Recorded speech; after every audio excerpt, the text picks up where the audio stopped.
sitä, että mitä muilla vesilaitoksilla tapahtuu ja minkälaisia ohjelmia on tarjolla. Monet oli kertonut siitä hyvää. Tähän nyt sitten päädyttiin, tuntui, että se kehittyi nopeimmin tämä vesitieto. Meillä alkoi tämä tuotantokäyttö vuonna 2022 ja on ollut aika huimaa tämä kehitys. Esimerkiksi vesitiliportaali, sitten sähköinen allekirjoitus. Mikä tässä on oikein hienoa tässä vesitiedossa, että saatiin toi asentajille se asentajamobiili.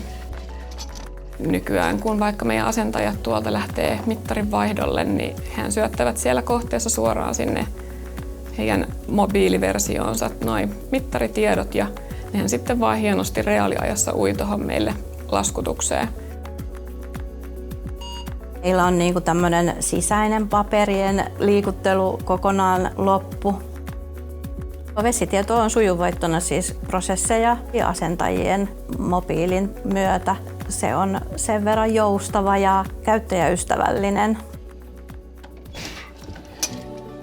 Myös asiakkaille parannusta, että he voi kirjautua sinne vesitiliin seuraamaan omia kulutustietoja, tulevaa laskua ja ottaa yhteyksiä, ilmoittaa lukemia. Tämä vesitieto on ollut kyllä siis hyppy, kunnon loikkaus nykyaikaisempaa. Siellä on niin paljon mahdollisuuksia ja eri ominaisuuksia, että nyt jos on ollut tarve vaikka johonkin tämmöiselle viestintäasialle, että nyt saadaan samasta järjestelmästä, jossa meillä kaikki asiakkaiden tiedot on jo valmiiksi, niin tehtyy tämmöisiä kampanjoita. Ja kun tämä on tämmöinen ihan selainpohjainen, tämä on paljon selkeämpi, käytettävämpi, monipuolisempi, myöskin asiakkaan suuntaan paljon asiakasystävällisempi. Isännöitsijät on ollut tyytyväisiä taloyhtiöissä, kun he pystyvät niin kuin samalla kirjautumisella näkemään monen kohteen tiedot yhtä aikaa, että siitä ollaan saatu positiivista palautetta. Ihmisille tiedotetaan nykyään heidän kulutuksesta ja hinnoista ja veden laadusta, niin siihenkin oli heti vesitiedolla niin kuin ratkaisu. Talousvesitiedotteessakin niin ne lähtevät kirjeet on saavutettavia. Miellyttävää käyttää ja kaikki on tyytyväisiä siihen, että me oikeasti mentiin läpi se muutosprosessi.